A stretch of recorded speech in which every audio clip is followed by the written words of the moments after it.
Okay, well, thank you all for coming on this very, very nice day in the afternoon when you could obviously be doing other things outside with your other peers. I'm very happy that you guys have chosen to do otherwise and accompanying us here in the first installment of this year's World Literature and Philosophies Lecture Series, which is, as most of you guys know, we started last year.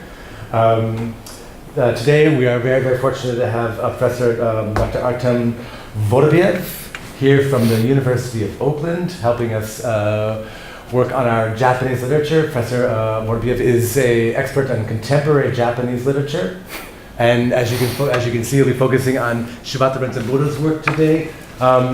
We are aware of the fact that it's quite possible that none of you have read his work before. That's perfectly fine. We'll be bringing you up to speed and showing you the relevancy of it for contemporary Japanese literature. Good. Professor, the floor is yours. Thank you.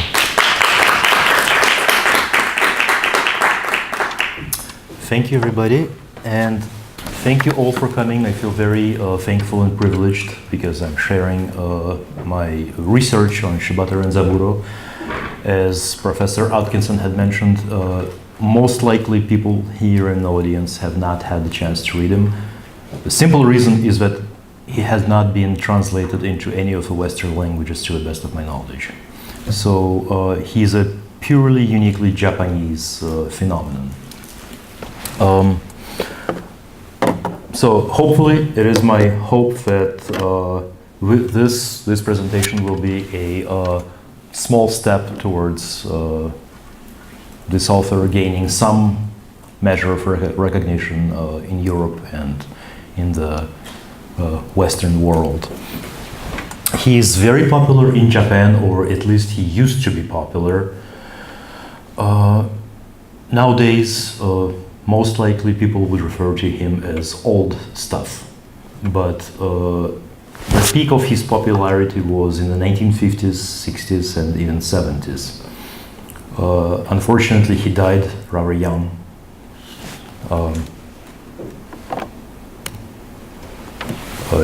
He died in 1978, so he was about 61 years old.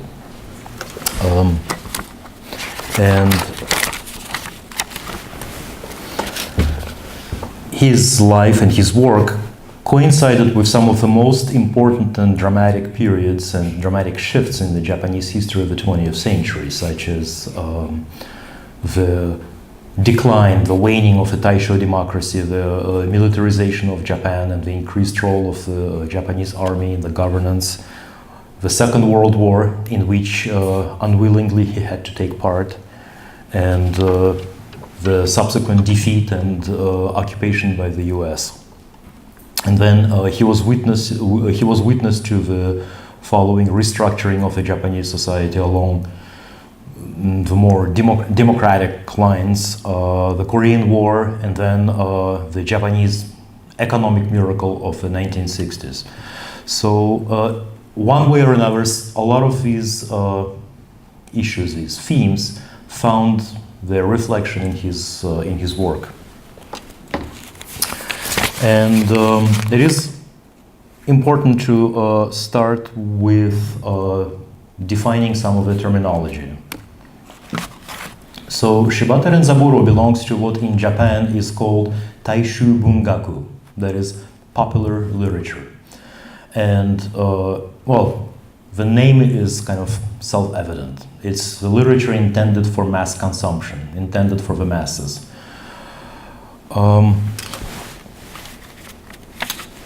It exists as part of a dichotomy in the Japanese intellectual discourse. On the one hand, there is popular literature, and on the other hand, there is what is called Jun Bungaku, which is true, pure literature. And there still is an ongoing argument about what is and what is not literature, and whether popular literature is indeed literature at all. So popular literature basically has several subgenres, such as Jidai Shousetsu, period novels. It also has Suiri Shousetsu and Tantei Shousetsu, which is basically detective, mystery novels. Then there are novels of the supernatural, kaidan shosetsu. There are katei shosetsu, domestic family novels, juvenile novels, jido shosetsu. So all of these subsets of literature kind of make up the greater body of popular literature in Japan. And Shibata Renzaburō made his name, made himself known in the Jidai shosetsu period novels subgenre. And period novels are also they also consist of smaller sets of subgenres, such as kengo shosetsu, swordsmanship novels, novels about swordsmen and fencing and violence, detective novels, torimono-cho, denki shosetsu, romantic novels. Then there is shisei shosetsu, urban city novels, and matatabimono, wandering gamblers and gangsters stories. So all these make up period novels. And our author, Shibata Renzaburō, he specialized in kengo shosetsu, swordsmanship novels. And this is Shibata Renzaburō appropriately sitting with a sword. And these essentially are the characteristics. The characteristics of swordsmanship novels. So the protagonists are always swordsmen, fighters of some ability. They are always set in the Edo period between 1603 and 1868. They involve very elaborate plots with a lot of suspense, and narratives usually revolve around fictional master fencers. There is a lot of intrigue and adventure. There is a lot of fencing, swordplay, a lot of gratuitous violence, and in some of those novels there is also a lot of gratuitous sex as well. And the narratives are usually very fast-paced. So these are the typical characteristics of what represents a swordsmanship novel. And Shibata's own contribution to this genre is very rapid story development, which is crucial to his use of what is called the yomikiri format. Yomikiri is essentially a format in a serialized novel where a story is contained in each single episode published in a newspaper. And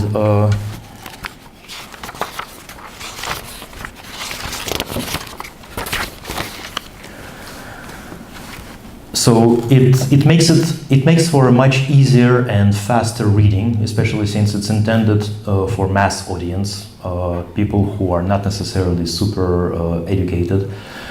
And it's kind of very consonant with what is considered post-war modern life.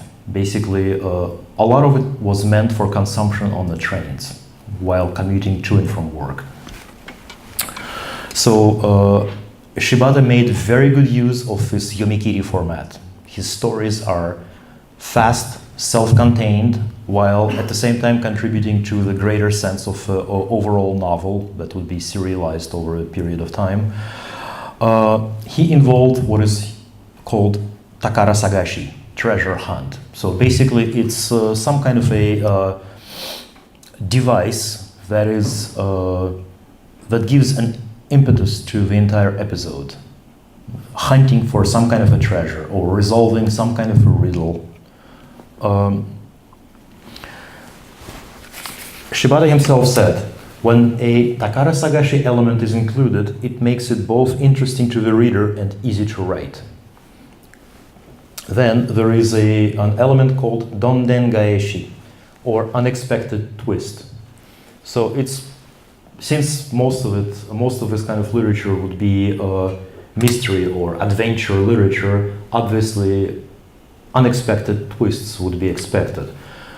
Shibata's novel introduction is that instead of including a dondengaeshi, an unexpected twist, once, he included it twice in a single episode to make it more fascinating, to make it more interesting for the reader. There was always an element of the unexpected at the end. And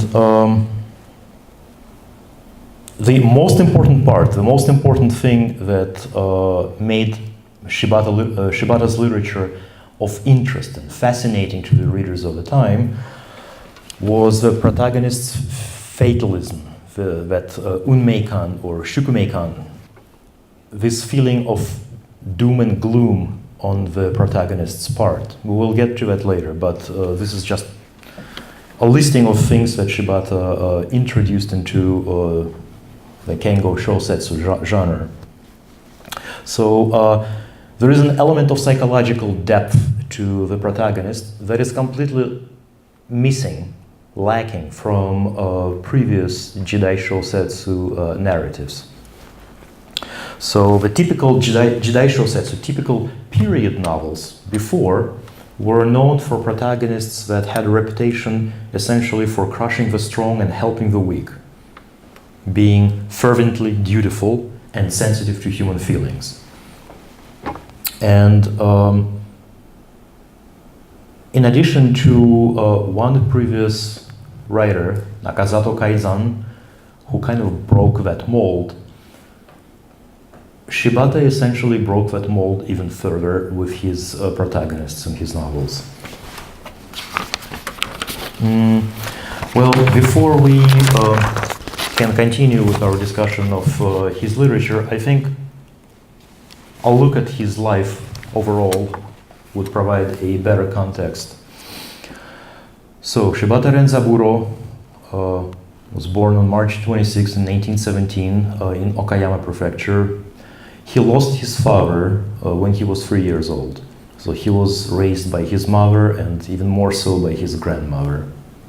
In 1924, he enters the Tsuruyama Standard Elementary School, and the 10 years between that and 1934, when he enters Keio University, are kind of uneventful. The only thing of note, and kind of an interesting thing that you could say about Shibata, is that by the time he reached the 6th grade, he knew more Chinese characters than his teacher. He inherited this love for Chinese classics, Chinese antiques from his father. And his father was also, his father was essentially a painter in the Japanese style. And from him, Shibata also inherited this propensity for the visual in his writing. And it helped him with learning Chinese characters.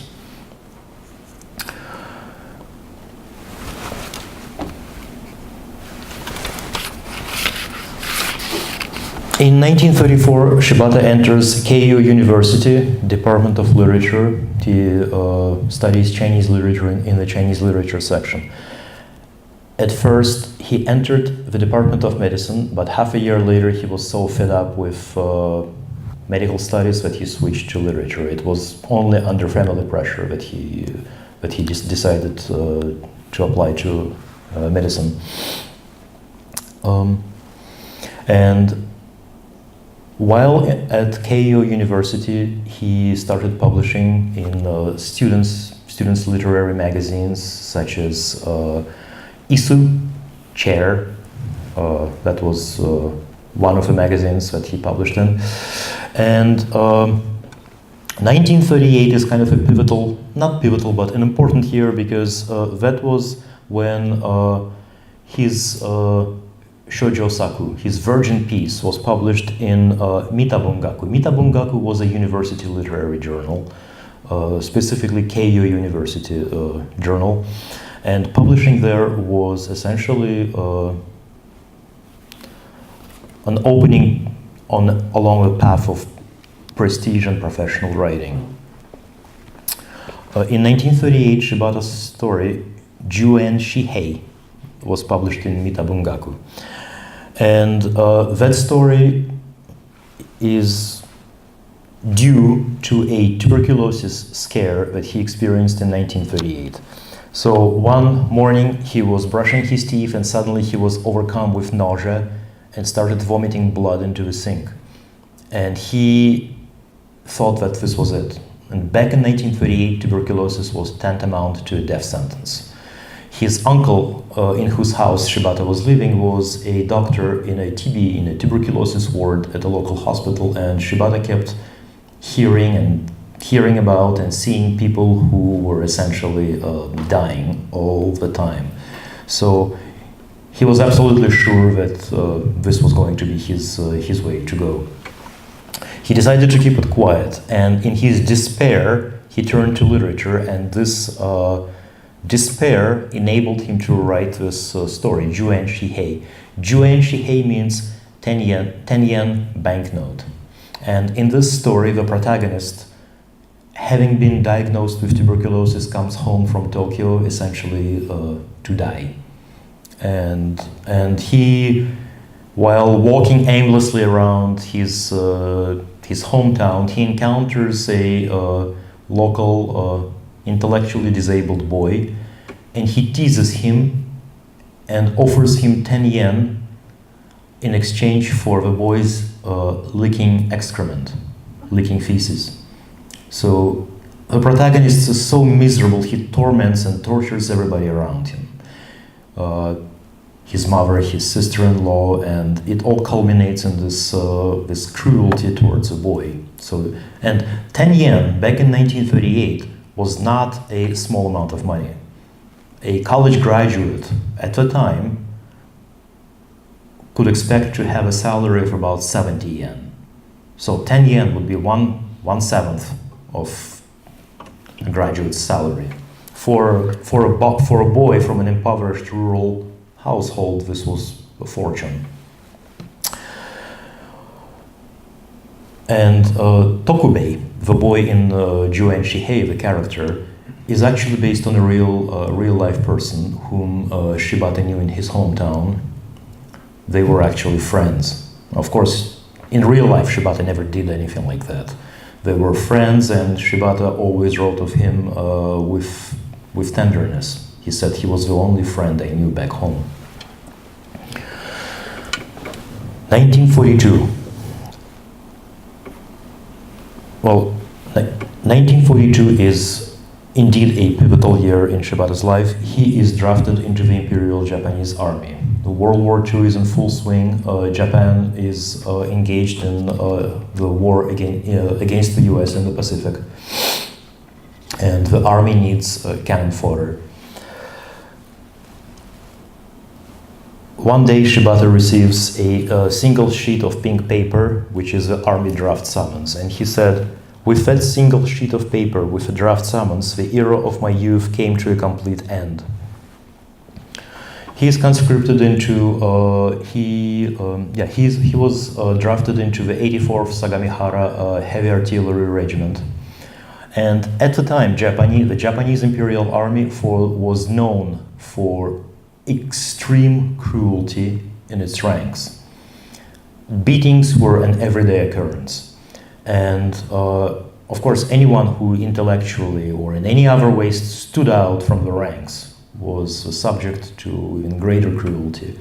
During the first 3 weeks of initial training, Shibata Renzaburō had 3 front teeth knocked out and lost vision in one eye for a month after being beaten by the barracks corporal. He was beaten with fists, with bayonet scabbards, with boots. Basically, he experienced the full brunt of army life. It was so unbearable that he was desperate to get away. And the solution presented itself from literature.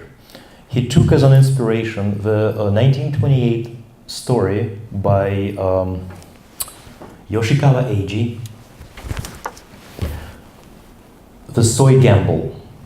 In that story, the story is set in the Edo period, and in that story, several men are always betting and gambling on who will drink the most soy sauce. I didn't know that, but apparently you cannot drink soy sauce in large quantities. It's poisonous. And one man in the story continuously wins, and the next day shows up for work without any ill effects. And puzzled by that, all the other workers one day follow him home, only to realize that as soon as he gets home, he sinks into the bath and basically steams all the salt, all the soy sauce out of his pores in a bath, and that allows him to survive. So he's good as new the next day. One day, the workers decide to pull a prank on the guy, and they close the bathhouse. Unable to take a bath, the man dies. And taking this story as an inspiration, Shibata stole a can of soy sauce from the barracks canteen and drank the whole thing. And after that, he chose a secluded spot behind the barracks and ran 100 meters as fast as he could. That essentially nearly killed him. The soy sauce plus the exertion was such a shock to his heart that he could barely make it to the medical quarters, and then he collapsed in front of a doctor. However, his own gamble worked, and the doctor, who was sympathetic to him, was able to release him from the army on medical grounds.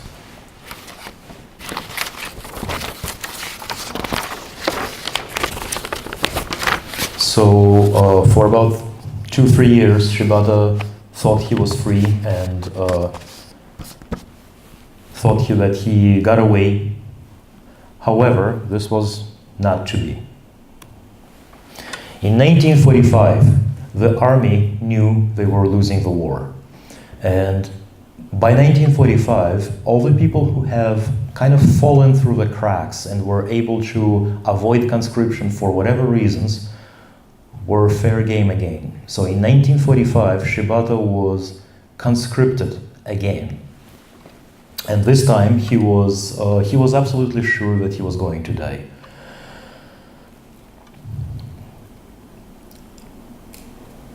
And in 1945 came his own encounter with death. Shibata was made a medic on a cargo ship, and in April of 1945,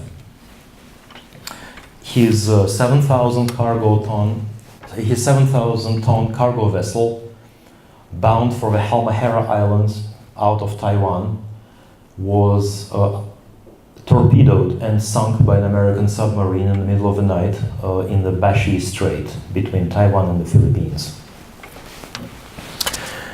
And for seven hours, Shibata was in the shark-infested water trying to survive. He later wrote that he survived for 2 reasons.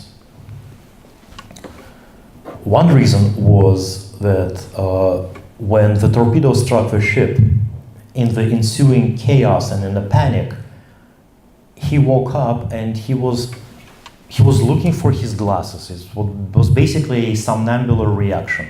He didn't even need his glasses. His nearsightedness was rather mild.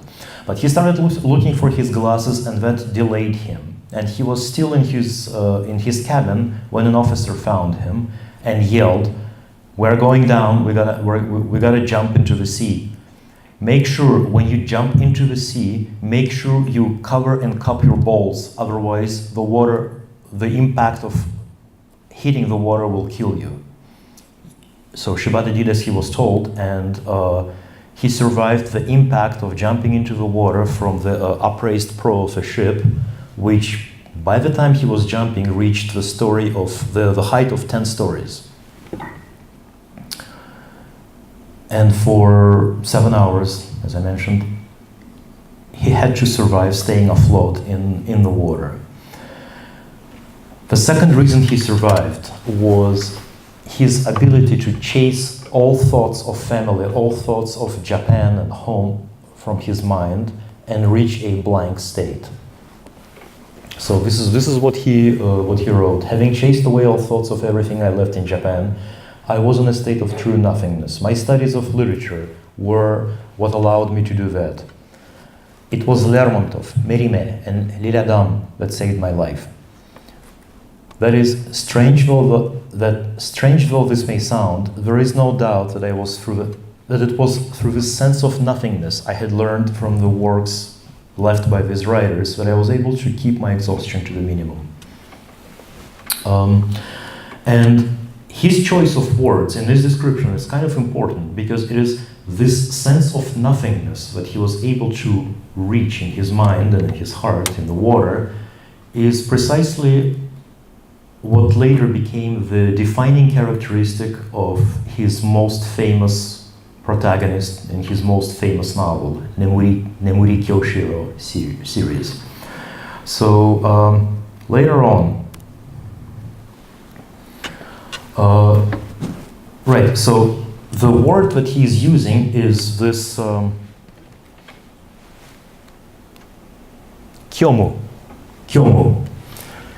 nothingness, emptiness, this sense of nothingness. Later on, this is how he introduces his most famous character. There was only one person who followed the dice cup with a cold look.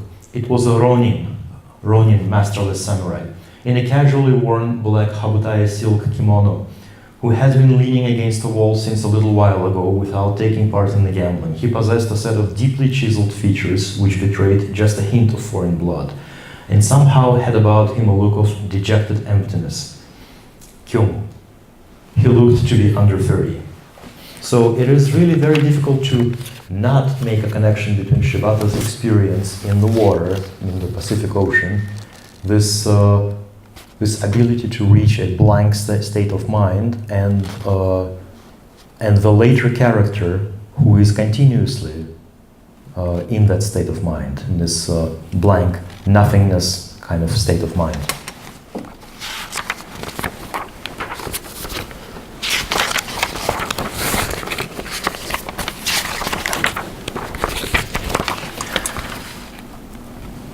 In 1945, Shibata returned to Japan. He was very happy. He was actually very happy that Japan had lost the war. The war was over. He was a free man, finally, at least. However, financially speaking, that period was rather hard for him. Even though Japan was kind of experiencing a publishing boom, because after the militarists in power finally gave up that power and were no longer there, all the rules of censorship that existed before, censorship and self-censorship, were abandoned. And essentially the publishing was experiencing a revival, a renaissance. However, in Shibata's case, he had to work for what is called kastorizashi, basically seedy and sleazy popular entertainment magazines, kind of something near pornographic, essentially. That was what allowed him to survive, and by that time he was already married, he had a daughter, and he was able to support them in some small measure. In 1946, Shibata resumes his collaboration with Mita Bungaku and continues to publish his pieces. Initially, he tries to publish works in the Jun Bungaku style, in the pure literature style, but most of them find very harsh reception from famous masters of Japanese literature at the time, one of them Shiga Naoya. So for a long while, he was sure that he would remain an unknown third-rate writer for the rest of his life. All that has changed one morning in 1950 when he received an express mail package. When he looked at the address on the package, he was stunned to discover Sato Haruo's name. Sato Haruo is a celebrated Japanese writer and poet, lyrical poet, who, like Shibata, was very much interested in French literature, and he also, like Shibata, attended Keio University, where he studied under Nagai Kafu. And Shibata was stunned because he was absolutely sure for a literary giant like Sato Haruo, there would be no way and no reason to notice basically a worm like himself. So the package that he received essentially contained a note, and the note said, "I would like to discuss something with you. Please come see me at your earliest convenience." So the next morning, Shibata went to see Sato Haruo, of course. And when he met the famous maître of literature, he realized that the reason for that meeting was far more mundane and even comic than he could ever imagine. It had to do with a woman. Shibata's work with Mita Bungaku got him into contact with a woman both him and Sato call Matsunaga Matsuko. We don't know her real name. They refer to her by different names, but Matsunaga Matsuko is basically a crossover name. They both use it at one point for her. She was a war widow. Her husband's fate kind of mirrored that of Shibata. He was on a Japanese ship sunk by the Americans, except that there was no happy end. He died at the bottom of the Japan Sea. And what brought Shibata and Matsunaga Matsuko together was basically words of consolation that Shibata said to her. He said, "Your husband most likely did not suffer. Most likely he simply drifted off to sleep peacefully." And for some reason, those words had a profound effect on this woman, who essentially fell in love with Shibata. He treated the whole thing as no more than a passing affair. But for her, it was something a lot more serious. And when he was summoned by Sato Haruo, it turned out that Sato Haruo himself was somewhat in love with a woman and heard about Shibata from her.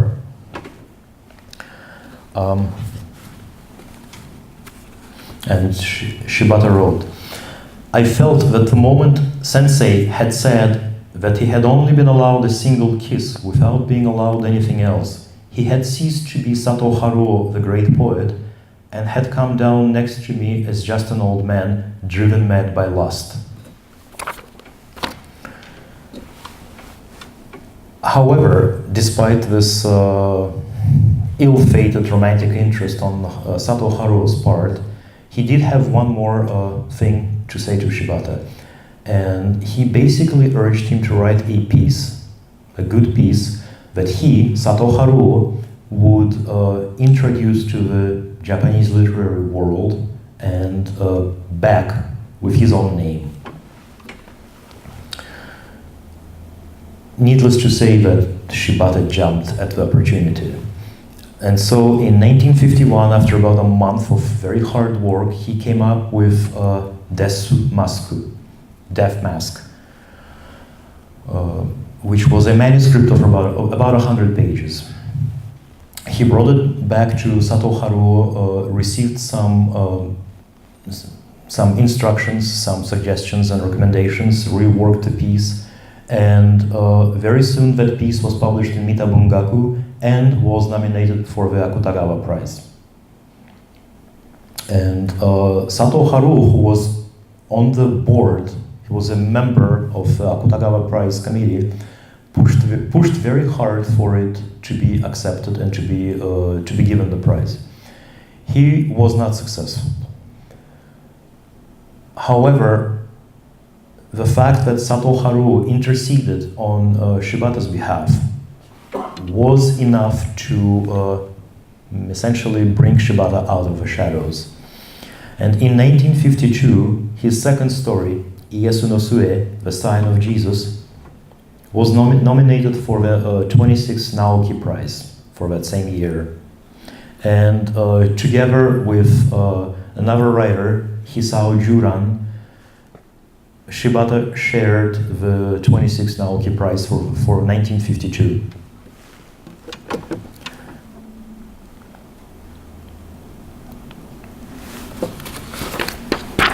So receiving the Naoki Prize was essentially the pivotal moment in Shibata's life. He was no longer a contributor to sleazy magazines. He was now a fully fledged author with every bit to be heard and read, as much as anyone else publishing in Mitabungaku, in the Keio University's literary magazine. And Shibata treated both Desumasku and Iesu no Sue as his test pieces. As it were, those being my test works, their technique stank, he wrote. It was from there that I emerged as a professional writer. Interestingly, when he says professional writer, he is using French word métier, profession. So he is referring to himself as métier no aru sakka, a writer with a profession, a writer who has a profession. And then I became a popular writer. It's a rather cryptic statement, but it shows a very important change in his writing. It is at this point, in the 1950s, that Shibata abandons his attempts at writing junbungaku, pure literature, and willingly switches over into popular literature genre. And Shibata's becoming a popular writer was due to his production in 1956 of a highly successful novel in the Kengo Shosetsu, swordsmanship genre, novel entitled Nemuri Kyoshiro Burai Hikae, The Nihilist Records of Nemuri Kyoshiro. It came at just the right time. In 1952, the American occupation authorities lifted the ban on depicting feudal and samurai themes in culture, and very soon, almost immediately, the Japanese cinema, the Japanese literature were flooded with jidaigeki, jidai shosetsu, basically period pieces of literature, works of cinema depicting samurai themes.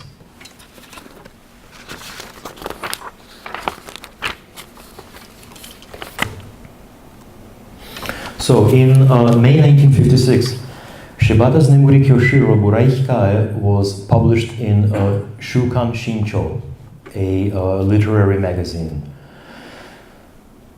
Shibata utilizes his étonné concept, gleaned from his studies of French literature.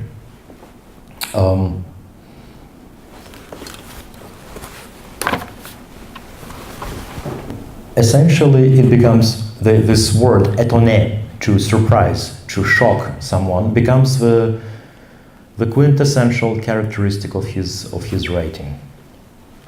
Interestingly, he even creates his own phonetic reading for the Japanese sentence that is supposed to be read completely differently. So, if we read this in Japanese, this is hito o odorokasu, to surprise people.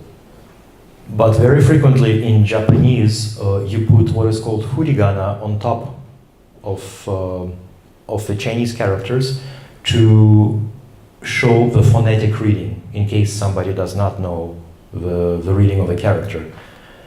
And while it's read hito odorokasu, Shibata himself put étonné as furigana reading of these words.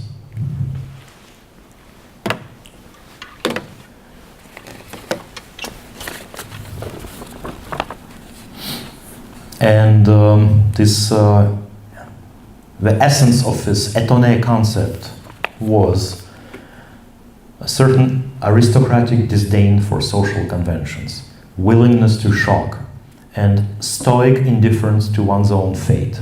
So these were the characteristics of his most famous protagonist, Nemuri Kyoshiro. Nemuri Kyoshiro is the name of his protagonist, and he's a very interesting character. He is, of course, it's set in the Edo period. It's before the major restoration, so it's set around 1830s. He is a very capable swordsman. He is a ronin, he's a masterless samurai, but he is also a mixed blood child. He is an offspring of a Portuguese priest who raped a Japanese woman.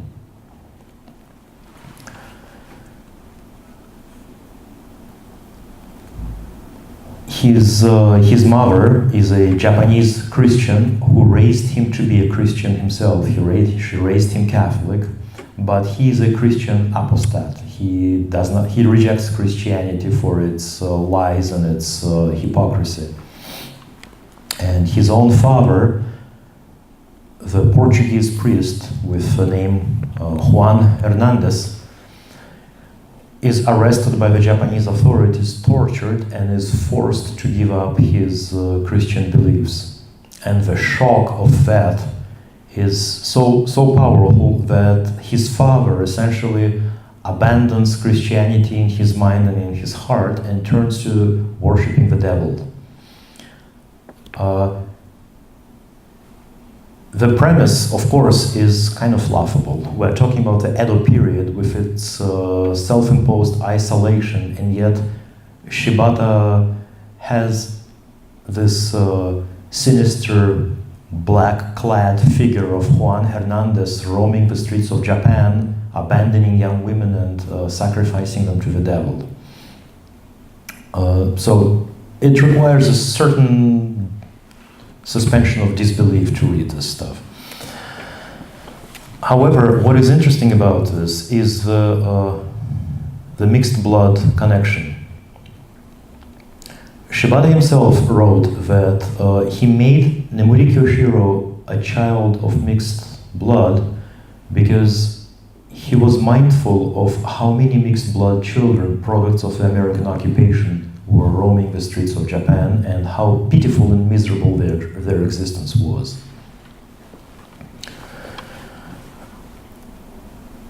His father's figure, this Christian apostate, is also an interesting figure. First of all, the idea that he folded, gave up under torture, is Shibata's deliberate reference to the phenomenon of tenko. Tenko essentially is the phenomenon when under torture or under threat of torture, the Japanese intellectuals or communists before the war were forced to abandon their belief publicly. And while it saved their life, it also came at a cost of their reputation.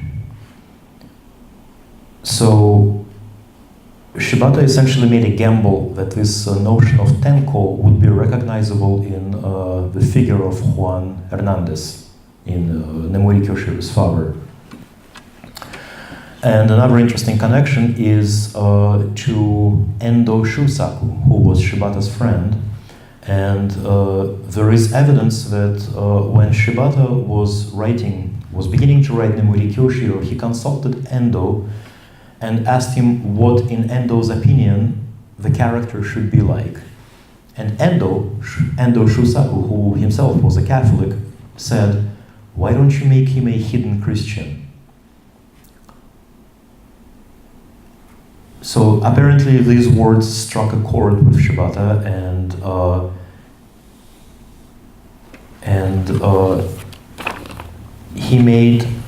he came up with this image of Juan Hernando, the priest who gives up under torture. We're talking about 1956. 10 years later, That same idea finds its expression in Endo Shusaku's own work, Chinmoku, Silence, where a priest reneges and gives up his faith under torture. So the two works essentially share, to some extent, share a common provenance. The suggestion from Endo Shusaku. Another thing that is that made Nemuri Kyoshiro so interesting and so popular with the Japanese audiences was the fact that this was a character capable of a great deal of internal reflection and introspection. He was tormented by self-hatred. The idea that he had this kind of a monstrosity for a father filled him with brooding, sense of gloom, and a sense of guilt at having been born.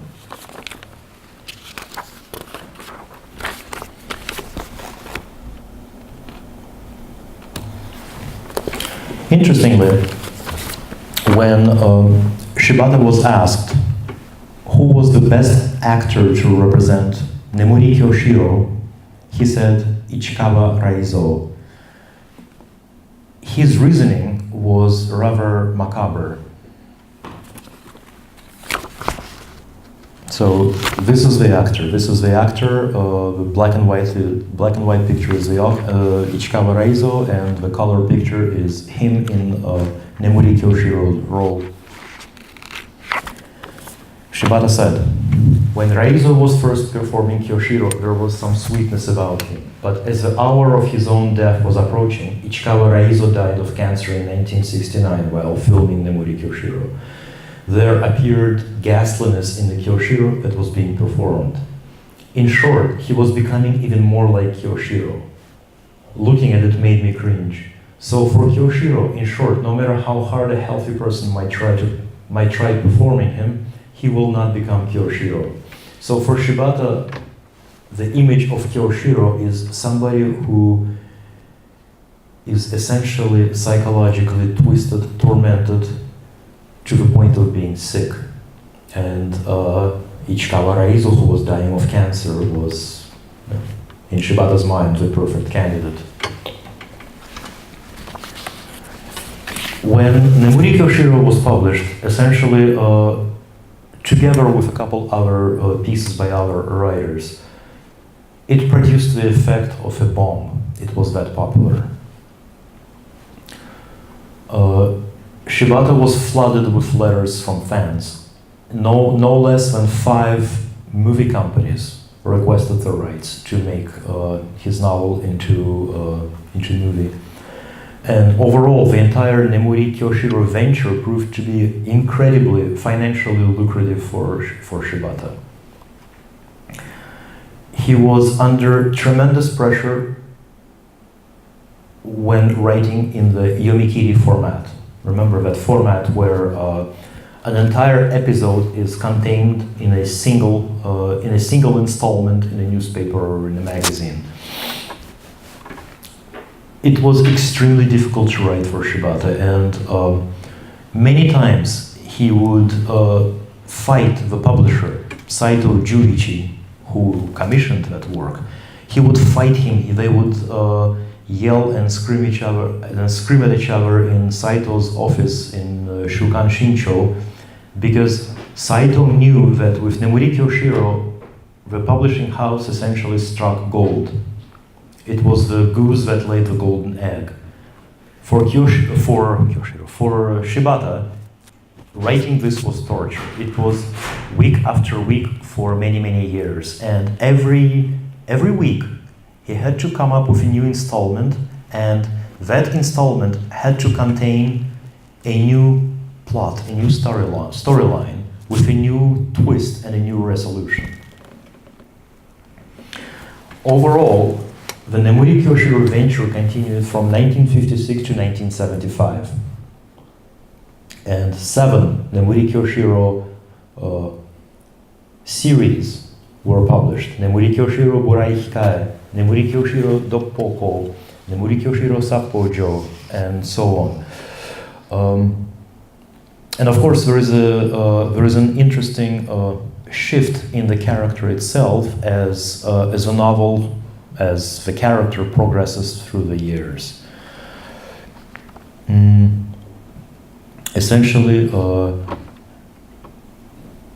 as Japan was recovering economically, as the society was exerting more and more pressure on its citizens, the pressure to conform, the pressure to submit,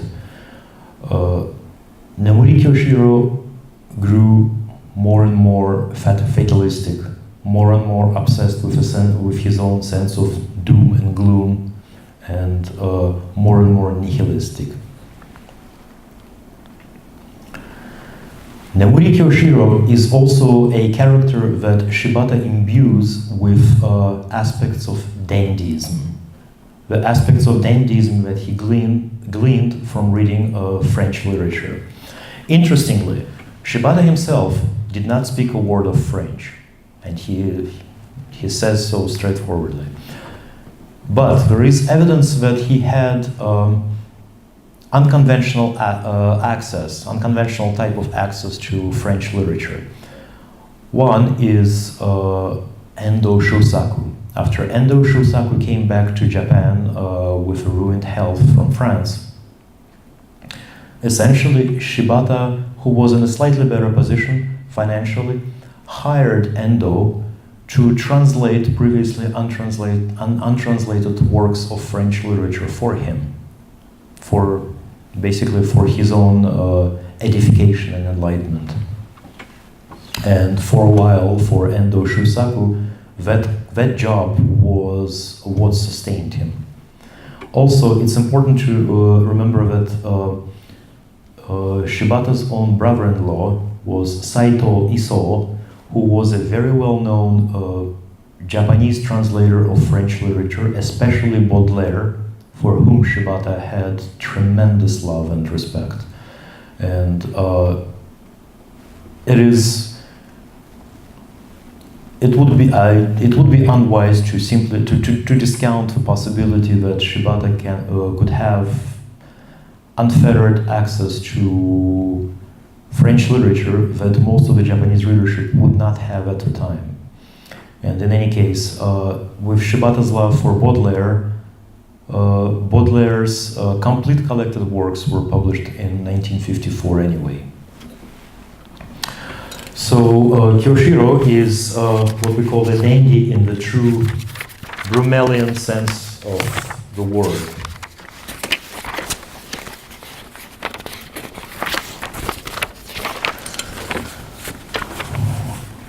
Based on his reading and internalization of works by such writers as Charles Baudelaire, Auguste Villiers de l'Isle-Adam, and Jules Barbet d'Aurevilly, Shibata perceived dandyism to be first and foremost the pursuit of individuality and uniqueness, and the rejection of the mundane and the conventional.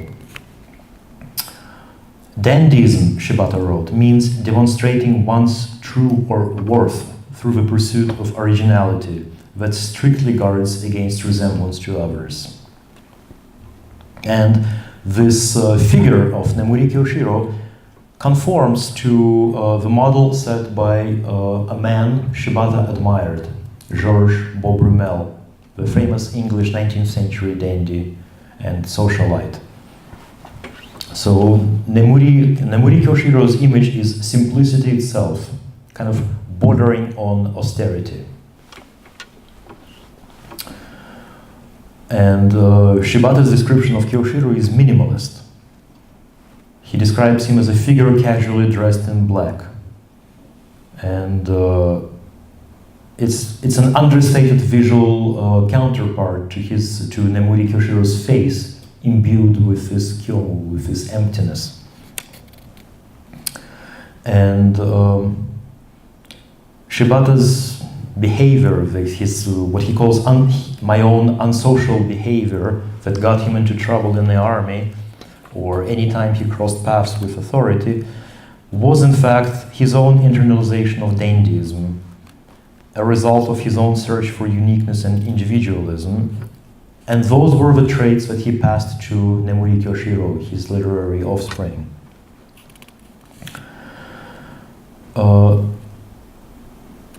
Interestingly, Nemuri Kyoshiro, oh, sorry. Don't know what happened. Okay. Nemuri Kyoshiro can also be linked to Edmond Rostand's Cyrano de Bergerac. So Cyrano says before dying that he had kept one last thing for himself, having given up all the others before facing God. And what Cyrano says is mon panache. The French word panache, with its multiple meanings such as feather, character, and spirit, had been rendered in the Japanese translation as kokoroiki, spirit. And referring to it, Shibata wrote, "Sore wa na kono onore no kokoroiki da." This is my favorite. This is my spirit. And Shibata wrote, "This is my favorite scene. One of the reasons I kept writing popular novels was being able to endow the protagonist with spirit, kokoroiki."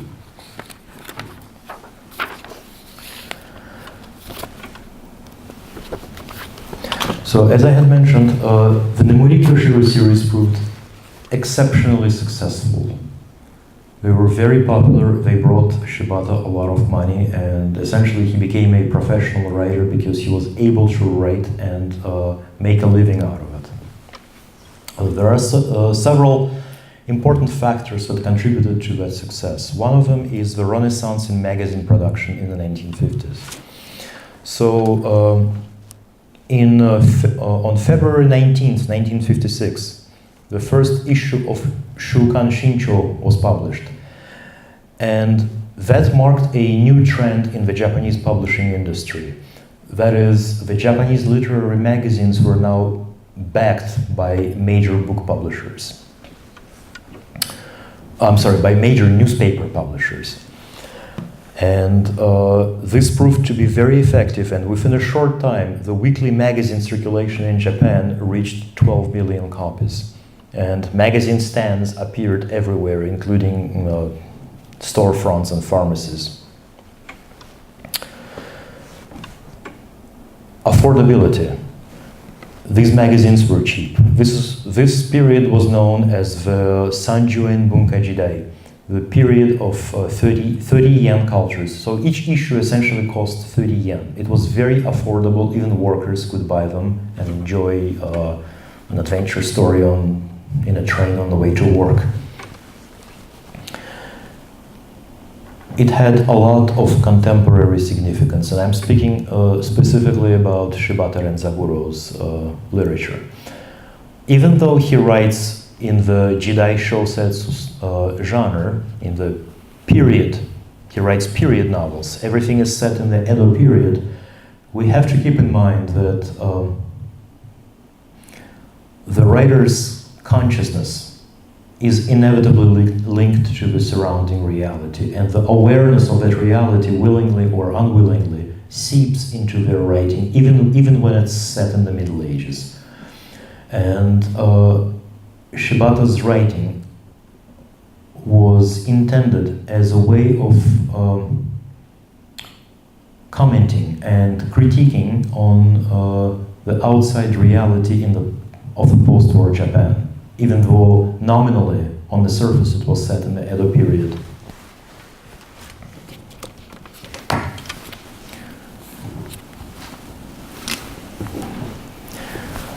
And Shibata's own erudition and knowledge of European cultures and literatures made Nemuri Kyoshiro appealing to different groups of readers for different reasons.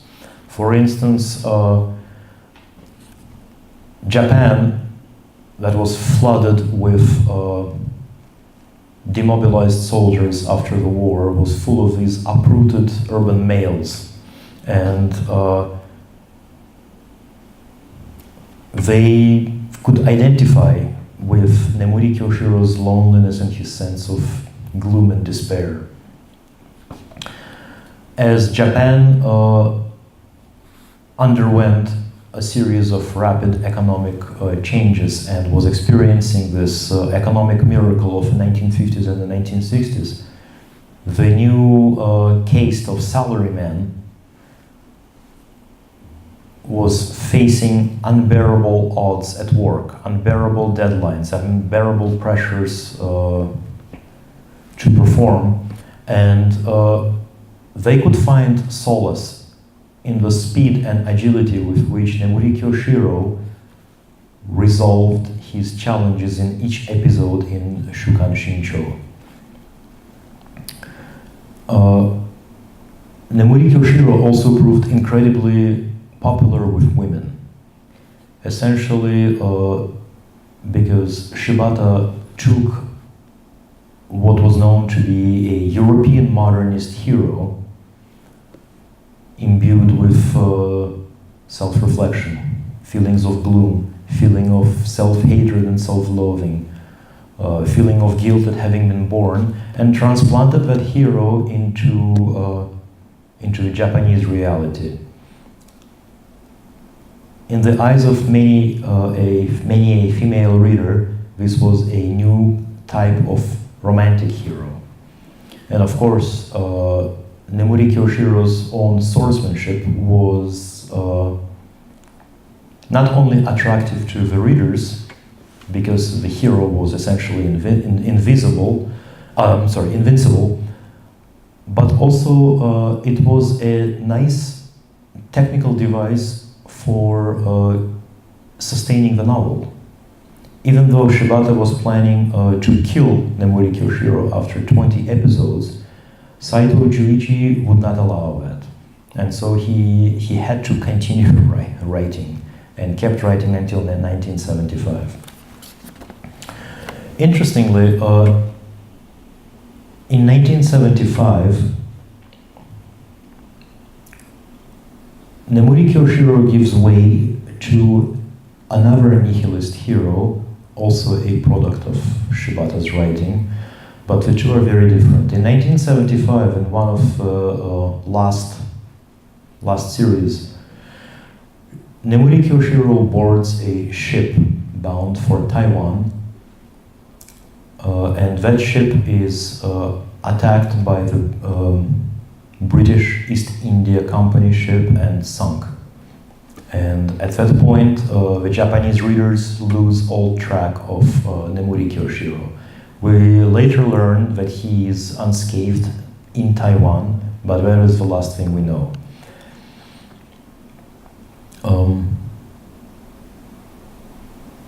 It is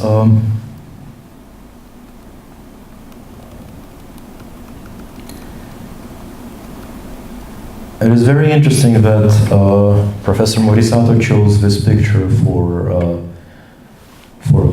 today's lecture, because the sea turned out to play such a huge role in Shibata's life and in his literature. So in April of 1945, Shibata the author goes into water in the Bashi Strait. His ship sunk, spends 7 hours in the water. Sometime in 1956, Nemuri Kyoshiro appears on the Japanese literary scene after a shipwreck, in the process of which he is washed ashore on a small island, encounters a warrior hermit and learns his deadly fencing craft from him. So he appears from the sea, essentially, and in 1975, in the last series, Nemuri Kyoshiro again disappears across the sea, never to be seen again in Japan.